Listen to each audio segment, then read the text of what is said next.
Family में भी कोई कोई बोलता था कि अरे ये लड़की है तो ये बाहर जाएगी, क्या पता भाग जाएगी। तो इस एरिया में, चानन वाले एरिया से पटना जाकर रहना, उसके बाद सब लोग फैमिली में भी कोई कोई बोलता था कि अरे ये लड़की है तो ये बाहर जाएगी, क्या पता भाग जाएगी। तो हर लड़की ऐसी नहीं होती है। कौन बताया कि आपका रिजल्ट हो गया? सबसे पहला व्यक्ति कौन आपको बताया? मेरे पापा बताए और उधर से मेरे हस्बैंड भी फोन किए थे। मेरे पापा रात भर उस दिन सोए भी नहीं थे। रिजल्ट शादी नहीं करते तो शायद और कोई अच्छा घर मिलता और कोई शिक्षित लड़का मिलता, ऐसा भी कुछ नहीं, अफ़सोस ये होगा भी है आपको? बहुत शिक्षित हैं। ऐसा तो नहीं है ना कि शादी करके कोई अफ़सोस तो नहीं हो रहा है नहीं, ना? नहीं, बिल्कुल भी कहीं कोई प्रकार की दिक्कत कोई नहीं है। प्रकार, क्योंकि मुझे फैमिली बहुत अच्छा मिला है।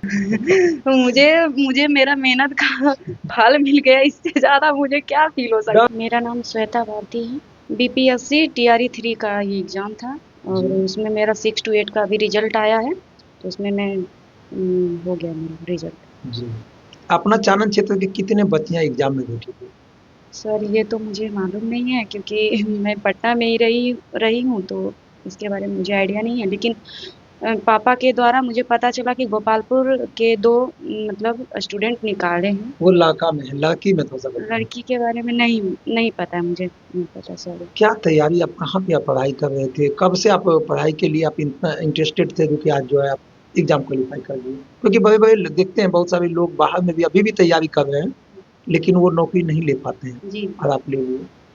तो मेरा रहा क्या, जैसे मैं मैट्रिक हुआ, उसके बाद इंटर मेरा मैथ साइंस से हुआ, तो उसके बाद फिर मेरे पापा का फुल ऑन फोकस था कि बीएड हो। और मुझे भी टीचिंग में कहीं न कहीं पढ़ाने में मुझे अच्छा लगता था। कोचिंग वगैरह में भी मैं थोड़ा बहुत पढ़ाती थी।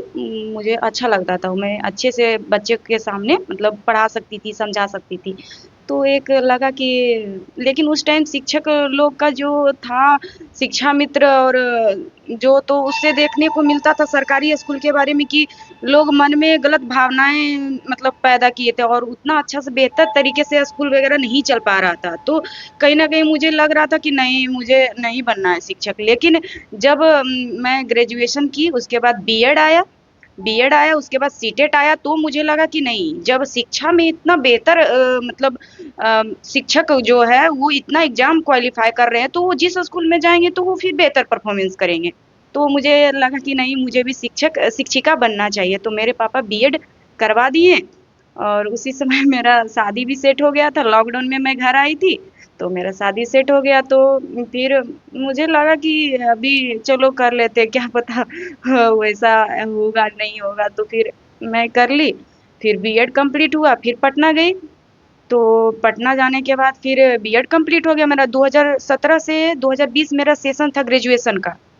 तो 20, उसके बाद फिर मेरा 21 में एडमिशन हुआ बीएड में। 21 से 23 मेरा सेशन बीएड का रहा और मैं फर्स्ट ईयर में ही क्वालीफाई कर गई सीटेट एक बार में।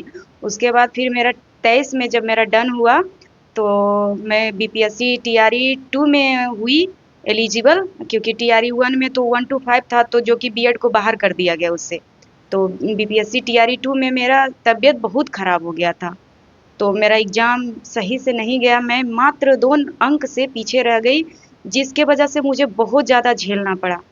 मेरे पापा को भी काफ़ी लोग जानते हैं, वो सामाजिक सोशल हैं, प्लस में वो बहुत सारे मदद भी करते हैं, वो टीचर भी हैं, तो बहुत जानते हैं उनके थ्रू भी, और मैं पढ़ाती हूँ उसके उसके वजह से भी। जी, बाबू थोड़ा-सा बीच में रोकेंगे, कुछ सवाल करना है। बचपन में कहाँ से पढ़ाई कहाँ से शुरू किए थे? कौन-सा स्कूल में पढ़ते थे जिस समय? मैं यहीं अपना गाँव के प्राइमरी स्कूल से पढ़ी हूँ, उसके बाद मैं रेवटा गोपालपुर स्कूल से पढ़ी हूँ, उसके बाद हाई स्कूल रेवटा से मैं अपना मतलब 12 की हूँ। उसके बाद मैं 12 तक ये घर पे ही पढ़ाई की हूँ, 12 के बाद मैं पटना गई हूँ। कैसे पढ़ाई में लगन आपका इतना कैसे लग गया? हम देखते हैं गाँव समाज में बहुत सारी बच्चियाँ से मिलते हैं। अभी सोशल मीडिया के माध्यम से हम देखते हैं बहुत सारी बच्चियाँ जो हैं रील बनाती है, तो कोई डांसिंग करती है। लेकिन शिक्षा के प्रति अभी हम लोग देख रहे हैं कि कोई भी आगे नहीं बढ़ रहा है, तो आपका इतना लगन कैसे लग गया? कौन सबसे बेसी आपको गाइड किया पढ़ाई के लेकर के? इसमें तो सबसे बड़ा योगदान मेरे पापा का रहा, प्लस में मेरा मेरा जो क्लासमेट था, वो सबसे मेरा कंपटीशन होता था। और कोई कोई टीचर मतलब नहीं बता सकते हैं नाम उनका, पर वो डायरेक्टली बोलते थे कि आपकी बेटी पढ़ने में तेज नहीं है, फिर भी आप उनको मतलब आगे क्यों मतलब रोल नंबर कर देते हैं? इस वजह से मुझे लगता था कि मैं भी तो तेज हूँ, ऐसा क्यों बोलते हैं लोग कि अपनी बेटी का रोल नंबर आगे कर देते माने हैं। आपका शिक्षक गुरु जो है आपके पिताजी नहीं थे। हाँ हाँ, उन्हीं और का। लोग क्या बोलते थे कि आप बच्ची को आगे बढ़ा देती हाँ, हैं। रोल नंबर उनका आगे कर देती हैं, पर मुझे लगता था कि मैं तो एक रोल नंबर की काबिल हूँ, फिर भी लोग ऐसा क्यों सोचते हैं? तो इस वजह से मैं एक क्लास आगे भी मेरे पापा बढ़ाकर दूसरा स्कूल में एडमिशन करवा दिए। तो वहाँ 140 स्टूडेंट में मैं मेहनत की। जब एडमिशन हुआ तो 140 रोल नंबर था, उसके बाद मेरा 8 क्लास में मेरा फिर 1 रोल नंबर हो गया। तो फिर लगा तो फिर भी सुनने को मिला, अरे ये तो स्कूल है, यहाँ पे आने से क्या ही है, नौकरी लेगी तब ना। फिर मैट्रिक में भी मेरा अच्छा नंबर आया। फिर वहाँ भी लोग बोले कि ये तो मैट्रिक का एग्जाम है, इसमें आने से क्या ही है, नौकरी मेन तो अब कंपटीशन है, नौकरी करके दिखाएगी तभी तो मुझे यही बात का ध्यान लगा, लोग जो बोल रहे थे उसी बात का ध्यान रहा, तो इस वजह से मुझे और ज्यादा एक होता है ना फोर्स मिला, वही फोर्स मुझे मिला है। हम लोग गाँव हाँ आस-पास वाले ताना भी मारते थे कि बच्ची खाना बनाने नहीं हाँ, जानती है, ये बिल्कुल सब भी बिल्कुल। तो सुनना पड़ता था। बिल्कुल तो बिल्कुल। कैसे ये सब चीज़ों को आप देखते थे? मुझे उतना फ़र्क नहीं पड़ता था क्योंकि मेरे मम्मी-पापा मेरे साथ थे, तो मुझे इतना कोई फ़र्क नहीं पड़ता था। मुझे लगता था कि वो लोग मेरा मतलब बोलने दो, वक़्त के आने पर मतलब सारा चीज़ ठीक हो अच्छा, जाएगा। नहरे जो भी आपके मने पिताजी के घर से काफ़ी पापा-मम्मी से सपोर्ट मिला। हुँ, फिर आपकी शादी हो गई। हुँ। ससुराल की तरफ से किनसे आपको सबसे ज़्यादा सपोर्ट मेरे मिला? हस्बैंड, मेरे सास-ससुर मतलब बोल नहीं सकते कि मतलब अभी के टाइम में बहुत अच्छे हैं। लोग बोलते भी हैं कि मतलब सास-ससुर हस्बैंड ऐसा भी मतलब नहीं किसी को आगे बढ़ने देते, सबका मेंटालिटी अलग है। पर मेरा जो मिला मतलब मिले जो मेरे सास-ससुर है, फुल सपोर्ट है एकदम। कितना भी होता है बाबू कभी आप जो है जॉब में आ गए हैं, तो ये भी अफ़सोस होता होगा कि शादी नहीं करते तो शायद और कोई अच्छा घर मिलता और कोई शिक्षित लड़का मिलता, ऐसा भी कुछ नहीं, अफ़सोस ये होगा भी है आपको? बहुत शिक्षित हैं और बहुत मतलब इनमें अपना टैलेंटेड है, वो आगे बढ़ेंगे, मुझे उन पे पूरा विश्वास है। ऐसा तो नहीं है ना कि शादी करके कोई अफ़सोस तो नहीं होगा है नहीं, ना? नहीं, बिल्कुल भी नहीं। कहीं कोई प्रकार की दिक्कत कोई नहीं प्रकार क्योंकि मुझे फैमिली बहुत अच्छा मिला है, बहुत अच्छा मिला है। है। इसलिए मुझे ये सब फ़र्क नहीं पड़ता क्या-क्या समस्या का सामना क्या-क्या करना पड़ा बाबू? क्योंकि पढ़ाई कोई आसान चीज़ नहीं है, बहुत स्ट्रगल करना पड़ता है, बहुत सारे बात भी सुनना पड़ता है। हाँ। ख़ास करके एक लड़की जाति से आप हैं, स्कूल जाते हुँ। होंगे, तो बहुत सारे लड़का भी कुछ होते हैं जो कि जानबूझ के लड़कियों के साथ टॉर्चर करते हैं। ये सब भी समस्या का सामना आपको करना नहीं, पड़ा। नहीं, लड़का लोग तो ऐसा कुछ बात नहीं है, पर ये जो है ना कि मतलब प्रेशर जी। प्रेशर मुझ पे बहुत ज़्यादा बना है। मेरा टीआरई 2 में जो 2 नंबर से रह गया ना, तो मुझे बहुत ताना सुनने को मिला है। मतलब अपना फैमिली तो नहीं बट दूर का फैमिली से भी बहुत ज़्यादा सुनने को मिला है कि इतना पढ़ती थी, पटना में पढ़ती थी तो क्यों नहीं हुआ? क्यों नहीं रिज़ल्ट निकाली? और अगल-बगल भी कि देख लिया ना, हो गया ना, बहुत सारी मेरी दोस्त का बिहार पुलिस में भी नौकरी हुआ तो वो बात-वात भी करती थी, पर जब से मेरा नहीं हुआ, उन लोग का हुआ। ख़ैर मैं बिहार पुलिस का तैयारी नहीं करती हूँ, मैं सम्मान करती हूँ बिहार पुलिस का, लेकिन बात-उत करना बंद कर दी। जो मतलब बहुत अच्छी फ्रेंड थी, वो लोग बात करना तो माने मुझे बदल जाती है हाँ, लड़की बदल वगैरह। गई। तो मुझे कहीं न कहीं अपने अंदर बहुत बुरा फ़ील हो रहा था कि यार यार वो जॉब ले लिए, मैं भी तो आगे पीछे करूँगी, वो अपना प्रोफ़ेशन में आगे बढ़ी, मैं जिस चीज़ का तैयारी कर रही हूँ उसमें समय चाहिए। पहले बीएड एंट्रेंस देना होता है, फिर बीएड 2 साल का कोर्स करना होता है, फिर सीटेट करना होता है 6 टू 8 के लिए, फिर बीपीएससी एग्ज़ाम देना पड़ता है। इतना 5-6 प्रोसेस होकर गुज़रना पड़ता है तब जाके बीपीएससी। तो आप जितना ज़्यादा ऊँचा पद पे जाइएगा तो आपको उतना ज़्यादा स्ट्रगल करना पड़ेगा लाइफ़ में। जी। क्या सपना आगे आपका क्या सपना है या सपना पूरा हो गया, ऐसा क्या है? थोड़ा-सा बताएँगे दर्शक को? अभी तो मेरा जो सपना था वो फ़िलहाल पूरा हो गया है और मेरा नेक्स्ट टारगेट है कि मैं बीपीएससी का तैयारी करूँ अच्छे से। कौन बताया कि आपका रिज़ल्ट हो गया? सबसे पहला व्यक्ति कौन आपको बताया? मेरे पापा बताए और उधर से मेरे हस्बैंड भी फ़ोन किए थे। मेरे पापा रात भर उस दिन सोए भी नहीं थे। रिज़ल्ट डाउनलोड नहीं हो रहा था, सर्वर क्रैश कर गया था, तो मुझे सुबह मालूम हुआ। मेरे पापा 2 बजे रात में ही आ रहे थे। मेरी मम्मी बताई कि फिर मैं उनको रोका कि अभी सो रही तो आप क्यों जा रहे हो जगाने? लेकिन मेरे पापा को इतना ज़्यादा ये था क्योंकि उनको भी बहुत सुन मेरे पापा जब बीपीएससी टीआरई 2 का रिज़ल्ट आया तो मेरे पापा को सब पूछते थे कि सर आपकी बेटी का क्या हुआ? सर आपकी बेटी का। तो उस टाइम मेरे पापा बहुत ज़्यादा नहीं होते हैं कि शांत पड़ गए हैं, उतना कुछ ये नहीं रिस्पॉन्स दे पा रहे थे।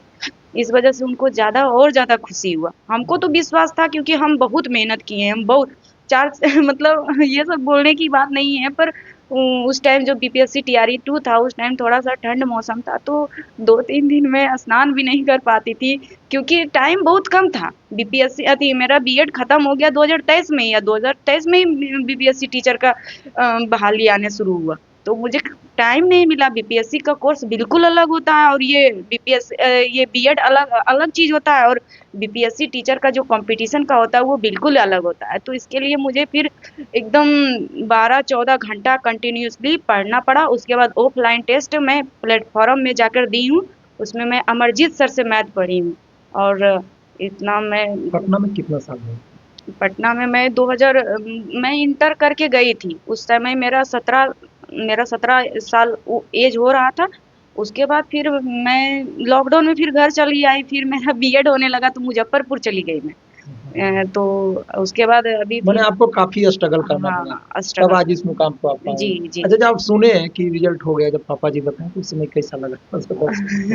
मुझे मुझे मेरा मेहनत का फल मिल गया, इससे ज़्यादा मुझे क्या फ़ील हो डर सकता भी था? लग रहा होगा कि होगा कि नहीं होगा कि होगा? नहीं, बहुत लग रहा था, लेकिन नहीं, मुझे कॉन्फिडेंस था। इस बार मेरा नंबर 90 नंबर था, तो मुझे कॉन्फिडेंस था कि मेरा जनरल कैटेगरी से हो जाएगा, क्योंकि मैं मेहनत इतना की थी। और बीपीएससी टीआरई 2 में भी मैं मेहनत की हुई थी, तो मेरा मेहनत और फिर बीपीएससी टीआरई 3 में भी की, तो मेरा ज़्यादा ये हो गया था।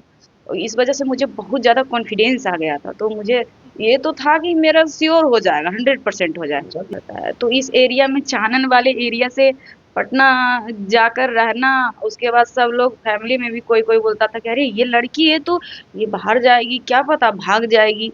तो हर लड़की ऐसी नहीं होती, और गार्जियन को अपने बच्चे पे भरोसा होना चाहिए, और बच्चे को भी अपने गार्जियन पे भरोसा होना चाहिए कि उनको जिस वजह से भेजा गया है वो चीज को माइंड में सेट रखें, और फिर तो अपना सक्सेस हो जाइएगा, तो आपको कोई कुछ करेगा। माँ बाप के लिए तो सबसे बड़ा उनका सक्सेस होता है बच्चों का। जिस प्रकार से अभी श्वेता कुमारी जी की हैं, बहुत सारे ताना सुनना पड़ता था, जो कि इनकी माता भी बताई है, माता भी कुछ पढ़ी लिखी नहीं है, फिर भी अपना लक्ष्य को पाई है। तो चलिए, बहुत अच्छा लगा मिलके। आप भी जो है कमेंट के माध्यम से रिप्लाई दीजिए, फिर मिलाएंगे कभी नेक्स्ट वीडियो में। जय हिंद, जय भारत।